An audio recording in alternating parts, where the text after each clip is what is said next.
De la mano de Sherezade y lejos del padre. Análisis de la obra del escritor venezolano Juan Carlos Méndez Guedes por parte del poeta Tarek William Saab.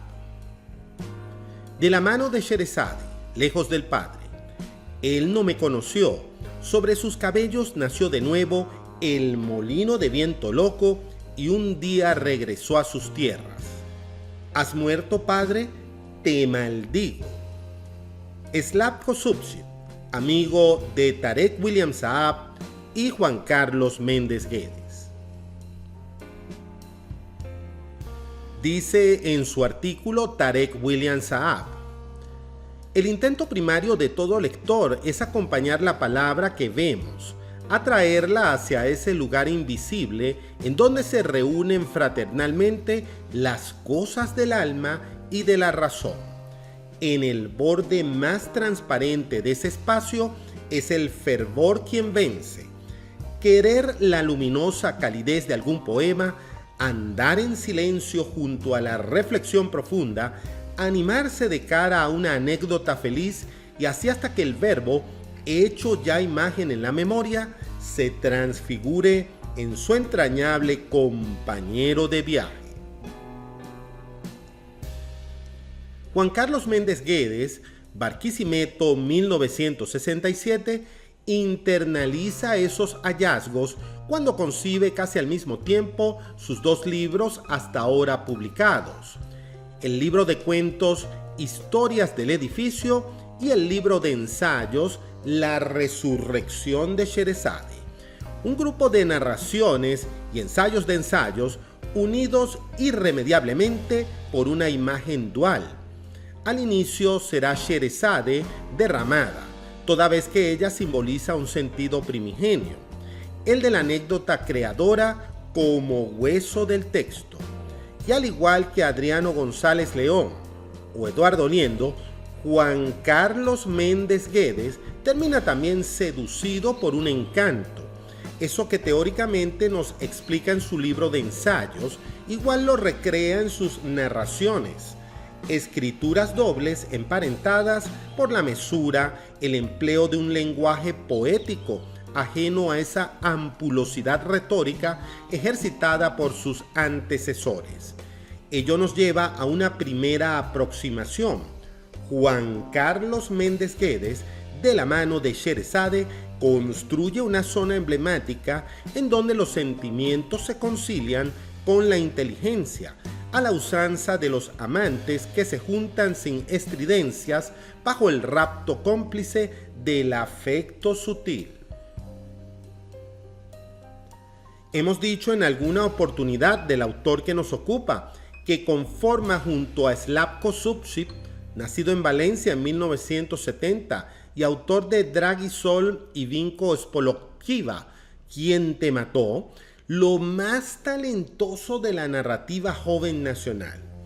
Los dos, junto a Israel Centeno, su reciente Rabo del Diablo y otros cuentos, le confirma como uno de los más brillantes narradores venezolanos de estos últimos años, y junto a Ricardo Azuaje, Ruby Guerra,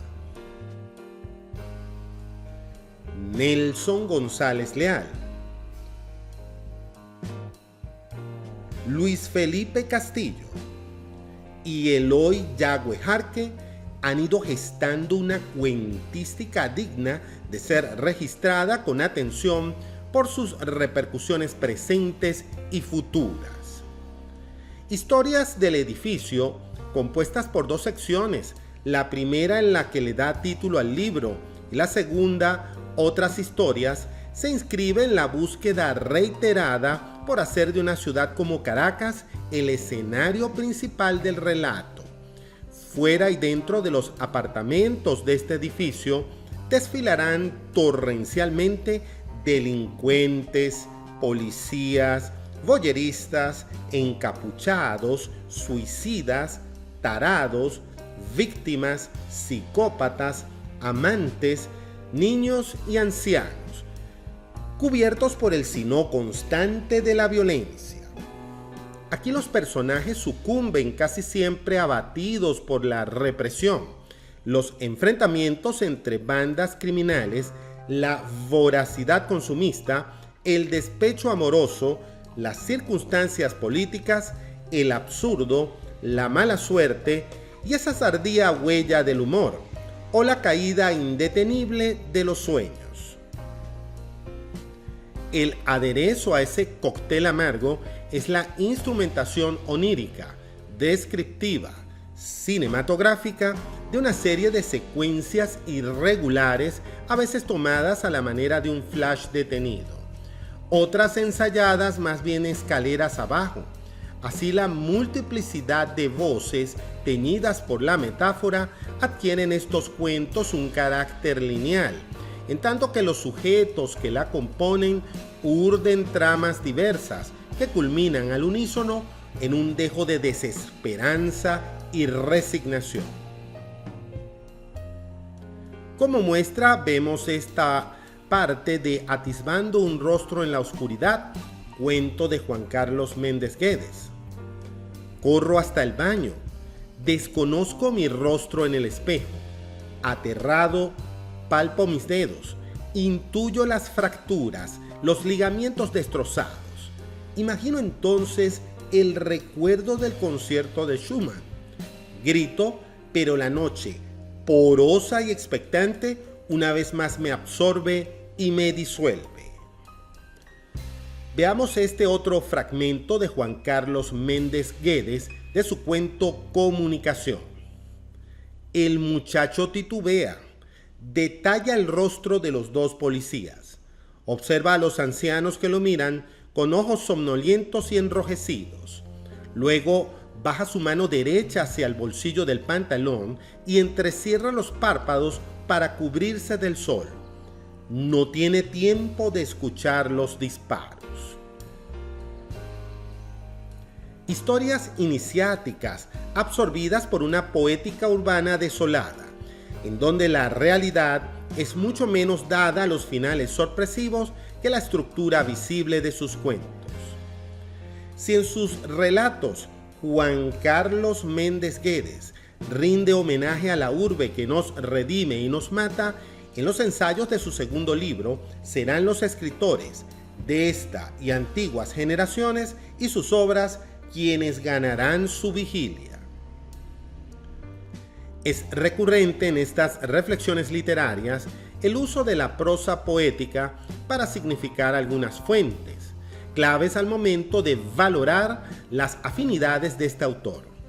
Desde Borges y José Balsa, quien lo ha influido significativamente, pasando por Montejo, Tráfico y Guaire. Decía una vez Héctor Seijas que Juan Carlos Méndez Guedes era el teórico oficial de dichos grupos, Padrón y Arozarena, hasta llegar al conjunto representativo de las más recientes promociones de narradores nacionales. En la resurrección de Sherezade conviven los espectros de la poesía con el barro amplísimo que la nutre, de la terredad a los pájaros, a los árboles, a las ciudades del mundo, a los ruidos de la calle, al cuerpo de la mujer deseada, a la ruptura. De allí llegamos crucialmente a la detención del padre en medio del infierno. Si Sherezade, como señalamos al inicio de este ensayo, actúa desde lo femenino, seduciéndonos y acercándonos a sus brazos, la segunda simbología omnipresente en estos dos textos será la figura masculina del padre reproducida en forma lejana y terrible. Un ensayo como El largo oficio de la venganza, ejercitado desde la visión de la ausencia paternal en José Balsa y Slavko Zubčík, es redimensionado en su cuento Retrato de mi padre uniformado orinando en el río Turbio. Dice un fragmento de este cuento: «Tengo que hacer algo», murmuré, y me quedé detenido en esa imagen distante de mis 3 años, cuando papá caminó casualmente frente a la casa y al verme en el jardín, fingió no reconocerme. Se trata entonces de 2 libros flotando en 2 corrientes alternas que se bifurcan: la idealización de la mujer en su paralela condición sensual y literaria, resumida en Sheresade, y el desdoblamiento pleno de presentimientos del padre, ambos arrojados al mismo desierto, yaciendo boca al cielo, soleados al centro de la intemperie, víctimas de un ángel fatídico y cruel. Y aquí termina este elogio, escrito por el poeta Tarek William Saab a la obra del destacado cuentista y ensayista venezolano Juan Carlos Méndez Guedes.